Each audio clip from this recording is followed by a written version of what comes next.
but for the first 20 years of my adult life, I worked in blue-collar occupations such as residential plumbing, construction, and factory worker, where increasingly workers like myself found ourselves competing in the same job market as immigrant workers, both documented and undocumented.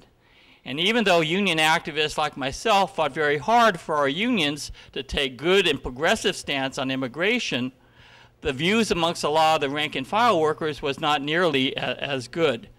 And I think many of us always struggled with how to talk to workers, but I want to emphasize it's important for us to begin a dialogue with workers who are competing in job markets where now, as a result of the crisis, we see 20% unemployment, 30% unemployment, 40% unemployment.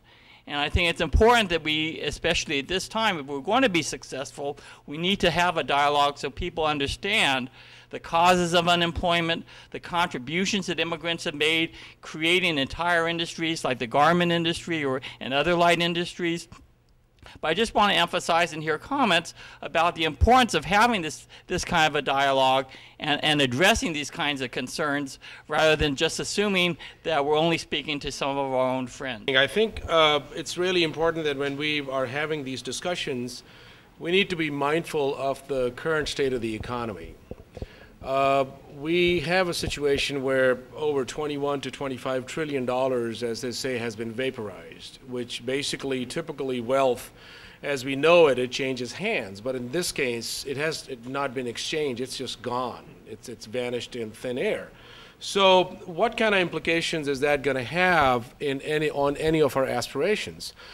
I think, and when you link with that, the language that we have used, and you know, there are many more people in the audience who've been in the trenches for longer than I have, and you know, who really have inspired my work. People like Susan Alva and some of the other folks in the audience, that you know, who've been on the forefront. And one of the things that slowly, as a self-imposed silence and compromise, we have done is that we have only seen our existence through the lens of work.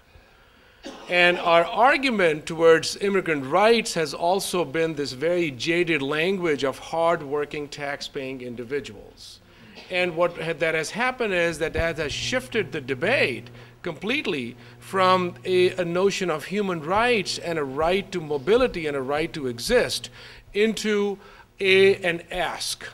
And as a result of that, people in our social justice movement have become appeasers rather than demanding that. We saw that the failure in the movement of immediately appeasing when Kennedy McCain was introduced, but, you know, that created a lot of tensions. We saw that appeasement, including in the labor movement and in the workers and in the social justice movement, of taking on other bills that were introduced. So what has happened over the years is that rather than pushing ourselves against the wall, our backs have been against the wall, we just keep on pushing the wall back and back and back. So with this notion of global economy, I think one of the things we need to see is that how is this going to work out? If anything, you know, Obama, by no stretch of the imagination, is any champion of the immigrant community. The guy has never said anything about immigration. I mean, McCain said more about immigration than Obama did. So how can we even trust a person? How can we even celebrate something where somebody has not even mentioned a word, not even in the primaries, for crying out loud, right? I mean, we know that the person has backpedaled.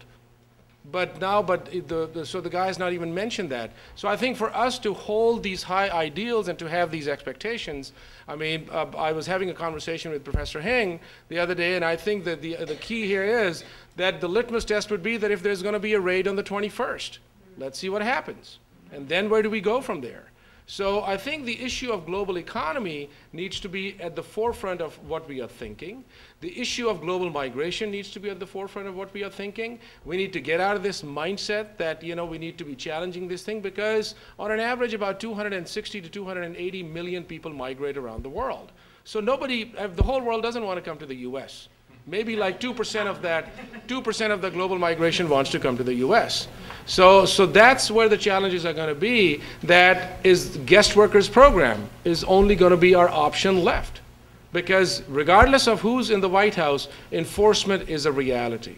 Militarization of our cities is a reality. Militarization of LAPD, along with ICE, along with ATF, along with all these 17 to 20 agencies, federal agencies, is a reality. So I think that's how we should be really having this dialogue that, okay, how do we survive this thing? How do we move forward? How do we really build a movement where people really have a reality check rather than hoping that people would change their minds? So I just want to say that.